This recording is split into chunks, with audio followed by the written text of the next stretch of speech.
Hello my dear friends, welcome to our YouTube channel edu for exam. तो चलिए आज मैं ये बहुत ही महत्वपूर्ण टॉपिक लाया हूँ। प्राचीन भारत के राजवंशों का क्रम। परीक्षा में 4 ऑप्शन दे देता है और पूछता है इन्हें अरेंज कीजिए, कौन राजवंश पहले आया कौन राजवंश बाद में आया। 4 ऑप्शन इन्हें आरोही आरोही क्रम में सजाने के लिए दे देता है और बच्चे वहां भ्रम में पड़ जाते हैं, कंफ्यूज हो जाते हैं और ऑप्शन फॉल्स हो जाता है। मैं दिखाऊं कई पेपर्स में ये पूछ रहा है प्रश्न, चाहे रेलवे एनटीपीसी से लीजिए, एसएससी लीजिए या बीपीएससी या यूपीएससी लीजिए, ऐसा प्रश्न पूछा है। तो चलिए इसे समझते हैं ट्रिक से। नाम नहीं रटना है, इतना इतना रट रहे हैं। 1 ट्रिक याद, सारे राजवंशों का क्रम याद, और इस पर आज मैं पूरा एनालिसिस बताने जा रहा हूं कि कौन इसका फाउंडर था, कौन लास्ट शासक था। आज ये पूरा समझ लेते हैं एक ही क्लास में, और बड़ा इंपॉर्टेंट है। या तो परीक्षा में आपसे फाउंडर पूछता है या तो लास्ट शासक पूछता है उस वंश का, ऐसा पूछता है, या को वंशों का क्रम अरेंज करने के लिए दे देता है। तो चलिए इसे आज हम समझते हैं, प्राचीन भारत के राजवंशों का क्रम। हाँ चलिए, बहुत ही बढ़िया टॉपिक है, अब समझाता हूं। 1 ही ट्रिक, मास्टर ट्रिक याद रखना चाहिए। ट्रिक है हसीन मौसुंग। प्राचीन भारत के राजवंशों का क्रम बताने के लिए सबसे मास्टर ट्रिक है हसीन मौसुंग। हसीन मौसुंग, हसीन मौसुंग। देखिए मैं बता रहा हूं कैसे। हसीन मौसुंग, एक लाइन याद, सारे राजवंशों का क्रम याद। सारे राजवंशों को रखना जरूरी ही नहीं है, ध्यान दीजिए। ह से हर्यक वंश, सी से शिशुनाग वंश, न से नंद वंश, मौ से मौर्य वंश, सु से सुंग वंश, कर्ण से कर्ण वंश। हसीन मौसुंग, हसीन मौसुंग। ह से हर्यक, सी से शिशुनाग, न से नंद, मौ से मौर्य, सुंग से सुंग, क से कर्ण। हसीन मौसुंग। प्राचीन भारत के राजवंशों का क्रम याद रखना है। एक ही ट्रिक याद रखना चाहिए, हसीन मौसुंग, और सारे याद। आज मिलाइए, मुझे याद है। ह से हर्यक, सी से शिशुनाग, न से नंद, मौ से मौर्य, सु से सुंग, क से कर्ण। हसीन मौसुंग। इसके बाद आता है सातवाहन, चेदी, शक, कुषाण, तमाम आते जाते हैं। तो ये महत्वपूर्ण है, इन्हें याद रखना चाहिए।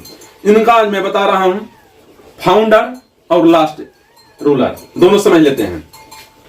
हर्यक वंश का फाउंडर था बिंबिसार, यह मगध में था। मगध, हाँ, इसके समय में राजधानी राजगीर थी, और राजगीर में जाते हैं तो वहां पर आज पुरातत्व द्वारा बिंबिसार को अजातशत्रु ने जिस जेल में डाल दिया था वह स्थान आज भी संरक्षित है। वहां पर, यहाँ पर जेल मिला है, वहां पर हथकड़ी मिली हुई है, हाँ वहां पर मिली हुई है। तो वही क्षेत्र था। और जहां पर जरासंध, हाँ, बृहद्रथ वंश के बाद आया है हर्यक वंश, ये ध्यान होना चाहिए। बृहद्रथ वंश में सबसे प्रतापी सम्राट हुआ था जरासंध, हाँ वहीं पे मगध में ही, मगध, और वहीं पे बाद में आया हर्यक वंश। और इसका फाउंडर जो था वो है बिंबिसार। पूछता है हर्यक वंश का संस्थापक फाउंडर कौन था? बिंबिसार था। इस वंश का अंतिम शासक नागदशक। नागदशक बहुत बार पेपर में पूछा है, हर्यक वंश का अंतिम शासक बताइए। नागदशक अंतिम शासक था। दूसरी बात, इसी वंश में बिंबिसार का ही पुत्र अजातशत्रु था। वो अपने पिता की हत्या करके सत्ता पाया, उसका भी हत्या उसके पुत्र ने किया। इस तरह से बार बार हत्याओं से जनता उग गई। इसे पितृहंता वंश भी कहा जाता है। हर्यक वंश को पितृहंता वंश भी कहा जाता है। परीक्षा में पूछा है तो ये पितृहंता वंश से। आप जाते हैं राजगीर में तो वहां आज बिंबिसार का खजाना जहां छुपाया रहता था वो पहाड़ पत्थर काट कर बनाया गया है। मैं देखा हूं, आप जाइए वहां देखिए, आज भी वो मौजूद है। बिंबिसार के समय की चीजें पुरातत्व द्वारा वहां पर संरक्षित है। तो हर्यक वंश का फाउंडर बिंबिसार, अंतिम शासक नागदशक। दूसरा, इसकी हत्या करके सत्ता पाया शिशुनाग ने। इसने जिस वंश का नाम डाला वो था शिशुनाग वंश। इसका अंतिम शासक हुआ नंदीवर्धन। पूछता है शिशुनाग वंश का अंतिम शासक नंदीवर्धन, संस्थापक शिशुनाग।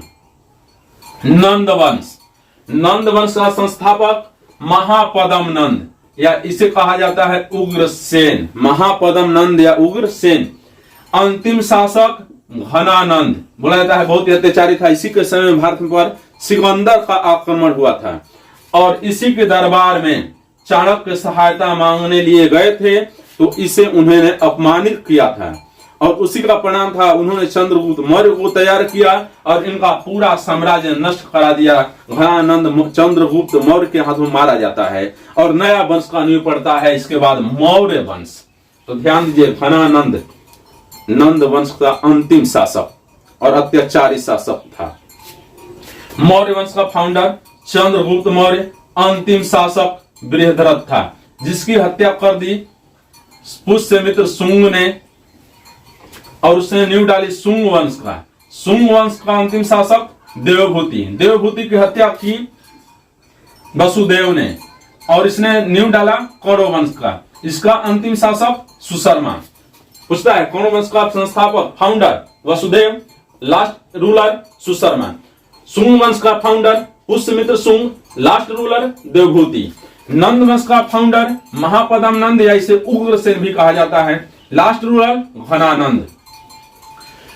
शिशुनाग वंश फाउंडर शिशुनाग, अंतिम शासक लास्ट रूलर नंदीवर्धन। हर्यक वंश founder Bimbisara, last ruler Nagdashak.